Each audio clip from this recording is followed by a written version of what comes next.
Hola y bienvenidos a la Deuces Wild Daily Hustle. Soy Enrique Byrnes y presidente es el mejor cerveza. No abate porno filter network. Miguelito San Dieguito. Not with us today, but he was with us this weekend. Will the Thrill Clark not with us this morning, but he will be with us this evening for the latest edition of Deuces Wild. As a matter of fact, it's a special edition of Deuces Wild. This is Playoff Tuesday. Wild card madness is upon us, and Tarek Skubal, 100 miles per hour up and in right now. The Tigers are leading 1-0. After the Tigers game today, we get the Cubs and the Padres in Chicago. Then it is going to be the Red Sox at the Yankees, and we finish it off with the Reds at the Dodgers. Will and I should be on during that Yankees-Red Sox matchup, which will, I gotta believe, be an incredible series. You back that up. I don't know what's going on here. Hold on a second, folks. Yeah, tough to tell. Anyway, sorry. Just a fan that gets a little distracted when you see something happening on the TV behind. The grounds crew was moving into action in a hurry. So, anyhow, yeah, the Reds and the Dodgers tonight from Chavez Ravine. So look at this. Here's the umpires back here. Wait, hold on a second. Was there a camera that was busted? How about this camera right here? I mean, that is aggressive in Martinez's grill. But what a great shot. I mean, what if his fly was down right now? Interesting. Anyhow, onward and upward here. Let's get going into today's Daily Hustle. It is September the 30th, 2025. And the Daily Hustle quote of the day comes from none other than Jed Hoyer of the Chicago Cubs. Quote, he's very straightforward. He's not a rah-rah guy, but he brings a real steady, consistent intelligence to the job every single day. His decision-making is very clear and obvious. That allows players to know they're going to be used, to know how they're going to be used, and lets them know what to expect. There's not a lot of inconsistency or any inconsistency. With that, that puts the players in the best mindset. He's talking about Craig Counsell, former teammate of mine, former racehorse ownership partner of mine. Smokin' Ann was a horse that we owned. We actually killed it with that horse. So it was a claimer. I think we got it like a $12,000 claimer, and then ended up, after winning several races, maybe it was a $64,000 claimer where Smokin' Ann was finally claimed again. Don't take my word for that. Counsell's passion was the horses. As you see, Cleveland gets a base runner. Skubal's been nasty.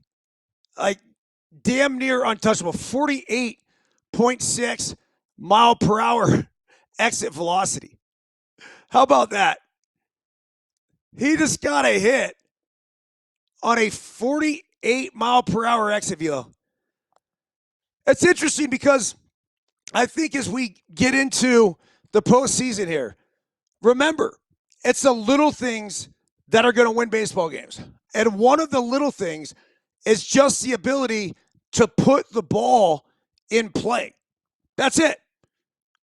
I read yesterday in Jane Levy's new book, Make Me Commissioner, that 33% of all at-bats end in one of the three true outcomes: a walk, a strikeout, or a home run.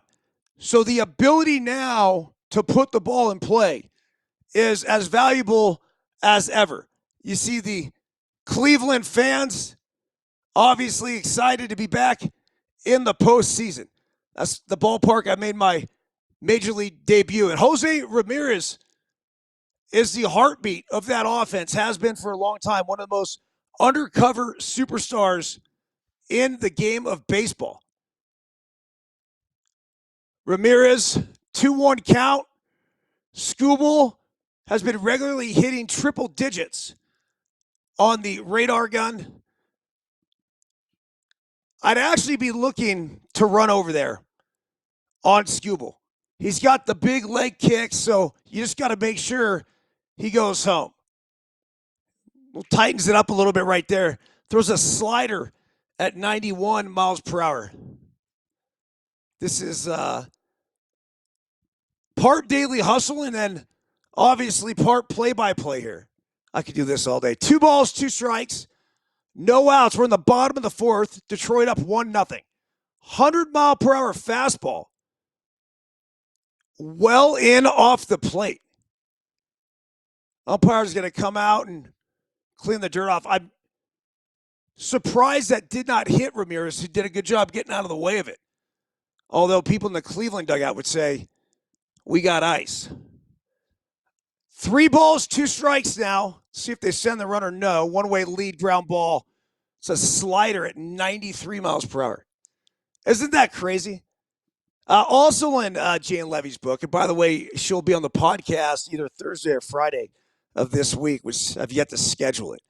But she's got some just really good nuggets in there. She has all these ideas of how she'd like to see the game change. And yeah, I think more than anything, she's a purist and a traditionalist, but she also has some forward-thinking thoughts. All right, 3 balls, 2 strikes, no outs to Ramirez. The pitch. Fastball in off the plate. Cleveland is in business. So this series is coming off of an epic collapse. Monumental, for that matter.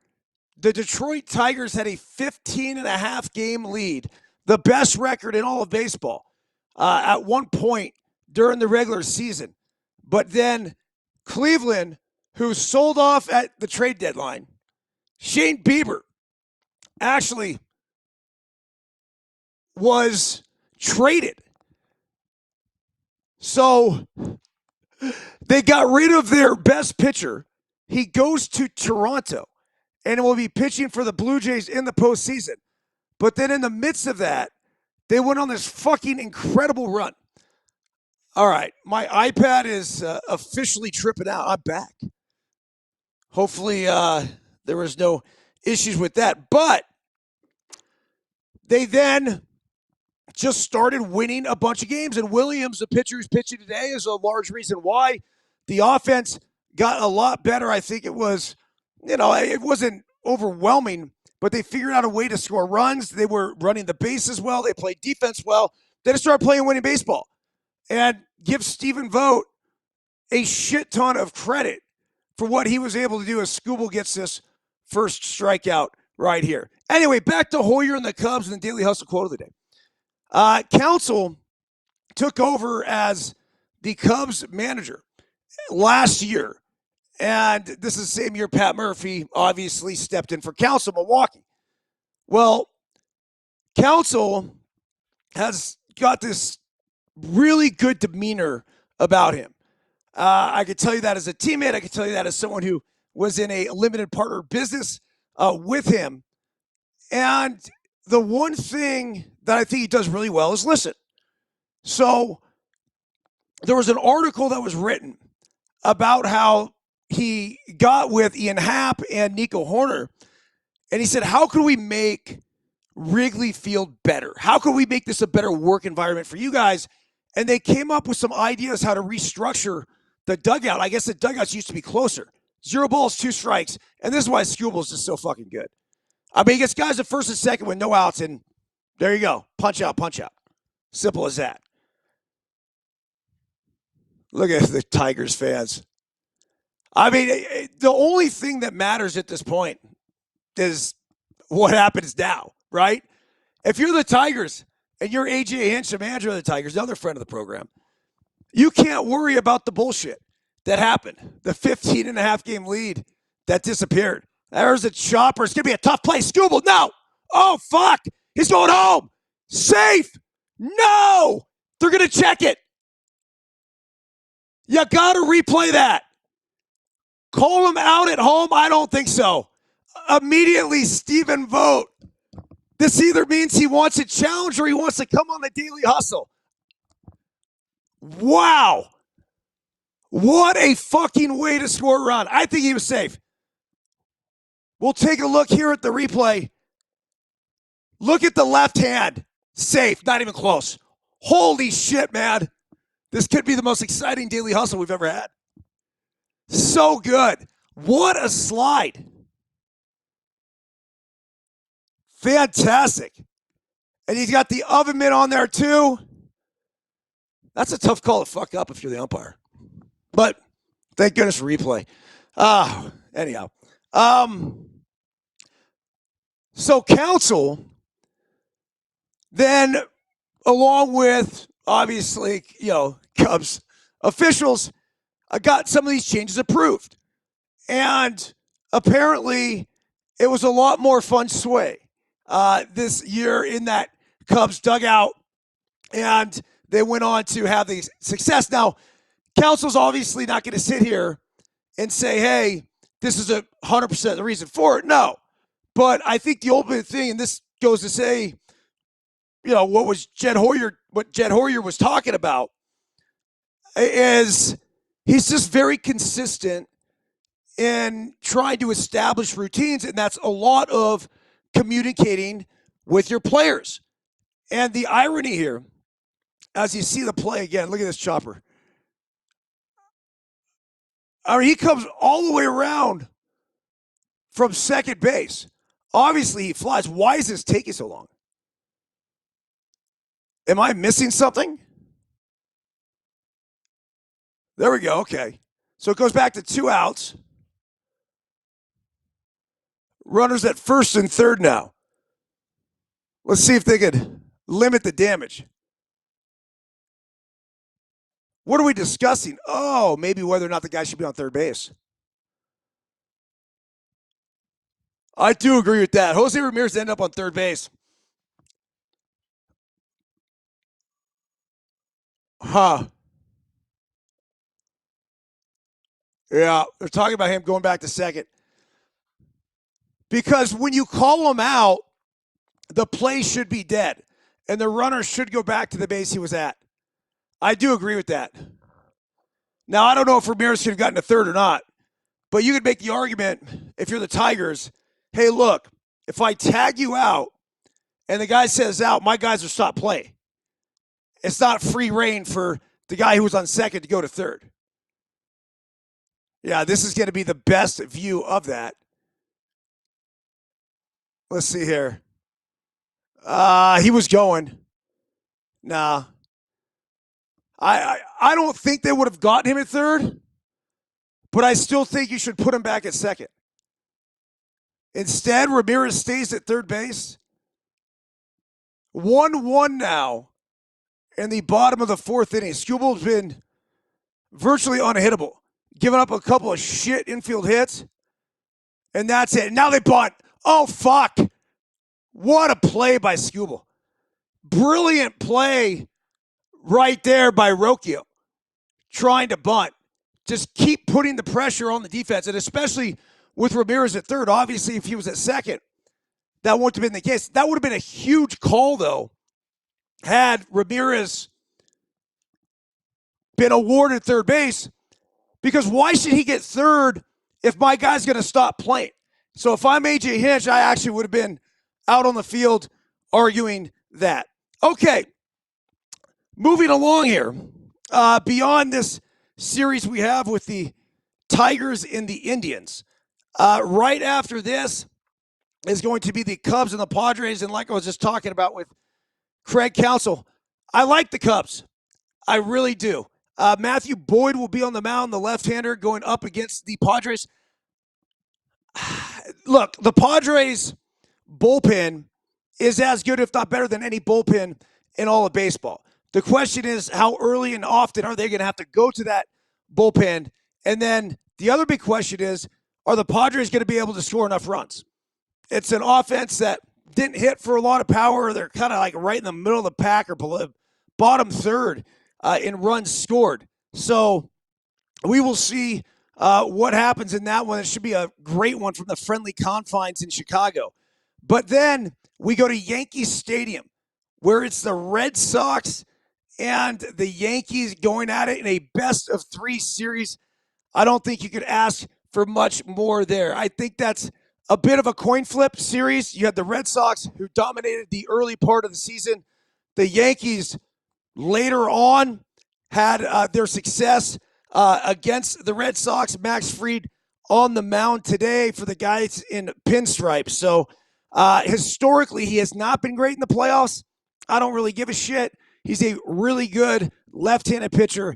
I think tonight, at least, I like the Yankees. Now, Garrett Crochet, let's not forget, is an ace in his own right. So it is going to be a battle. And then the Dodgers. The Reds could shock the world. I would be surprised. The Dodgers bullpen is one of their weak points. I think that strengthens now in the postseason because they're going to be able to put their starters in the bullpen. I don't know why the Dodgers are sort of middle of the pack on the odds to win the World Series. These are the defending champs. To be the champs, you got to beat the champs.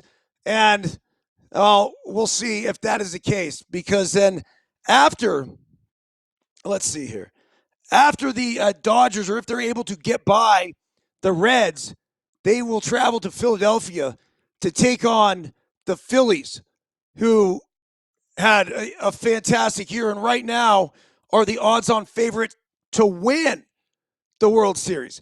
Number 2 in that department, as far as odds are concerned, are actually the Seattle Mariners. So look out for Seattle. Seattle is awaiting the winner of this series right here between Detroit and Cleveland. And the other side of the bracket in the American League, it's going to be the Toronto Blue Jays who get the bye, and they will take on Boston or New York. So that should be a really fun series. Toronto, obviously, and Seattle both with home field advantage. Now, the Reds-Dodgers winner, like I said, will play the Phillies, and then you have the Padres-Cubs winner will play the Brewers. Look, the Brewers don't seem to scare anybody. This is a team that's never won a World Series. This is a team that Pat Murphy just kind of will even tell you himself he's got a bunch of just good, gritty baseball players.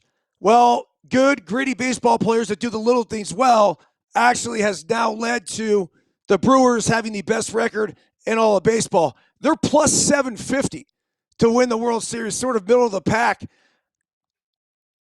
Look, if Bob Uecker were a betting man, and I'm going to guess he was, he'd put his money on the fucking Brewers. Bob, double sky point. This could just be the year the Brewers find a way to pull it off. I think, the real interesting thing here is going to be the Padres and Cubs, because whoever gets by that series, and remember this is the benefit of playing the wild card game, is that the other wild card game, but the first wild card series, these other teams are sitting at home. And baseball is a sport that these guys at this level are used to playing every single fucking day. So when you go home and you're sitting there and you're watching this, you're trying to work out, you're trying to do simulated sort of games or whatever else, it doesn't work. Biggest example of this was the Colorado Rockies, who had an 8-day layoff after they beat us, the Arizona Diamondbacks, in the 2007 National League Championship Series. They had the 8-day layoff and then went and got swept by the Boston Red Sox that year. It's just really difficult to try to replicate, to try to simulate what the game action is. So more than anything, it throws your hitters off.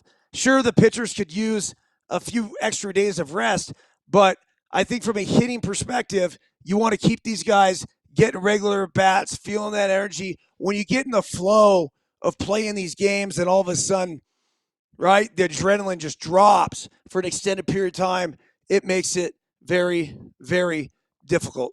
Okay, we're now in the top of the fifth. Williams on the mound. The Tigers have a runner at first base. Oh, fuck. Backdoor breaking ball catches the corner. And now we're going to go to the bottom of the fifth inning. This is a pitching duel between a couple of the best pitchers in the American League. Okay. I say breaking news. Yeah, but I don't think we can do breaking news without the breaking news. Bob Melvin, relieved of his duties as the manager of the San Francisco Giants. A couple of my initial thoughts. Number one, wow. This is somebody that they just gave an extension to in July through the 2026 season. This is one of the better managers in baseball over the past 3 decades. This is somebody who has such a steady demeanor that knows how to weather a storm. This is somebody who's had a ton of success. This is somebody that's certainly dealt with some failures. Now, I will tell you that, do I think this was Bob Melvin's fault that the Giants say didn't make the playoffs? Fuck no. I don't even think it's close. It's the players' fault. It's some of the shit that went down on the baseball field, whether it was terrible base running, whether it was guys not making the plays defensively, whether it was the dog shit approach at the plate. There were so many things that transpired for the Giants to go ahead and fuck themselves out of a spot.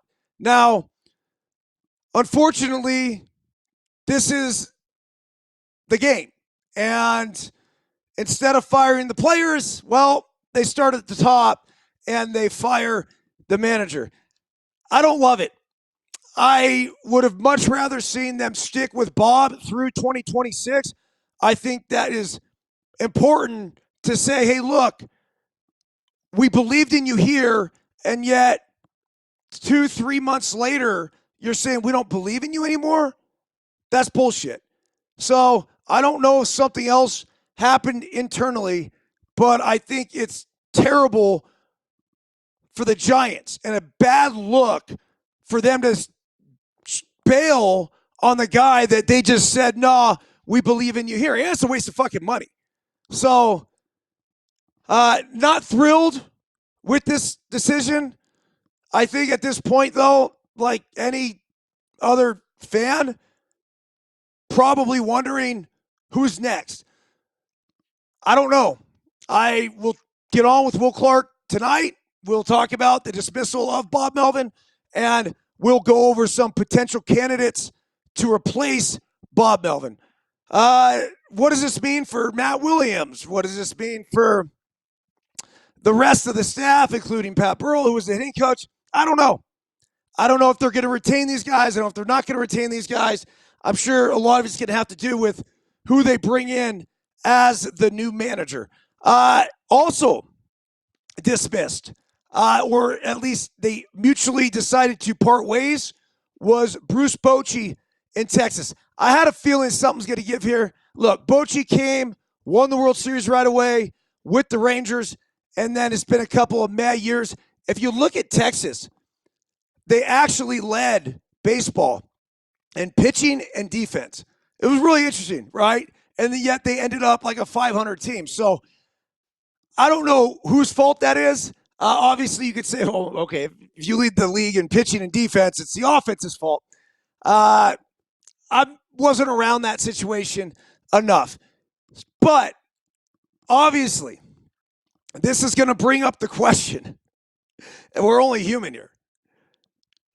Does Buster Posey, the president of baseball operations for the San Francisco Giants, consider bringing back the manager that he played for and Bruce Bochy? And would Bruce Bochy at this point in his career, in his life, even want to come back to San Francisco? I don't know the answer to that. I think if you are Buster Posey, you probably at least would somewhat consider it or maybe even gauge the interest there. 3 world titles. Obviously, this is someone that knows how to push all the right buttons in this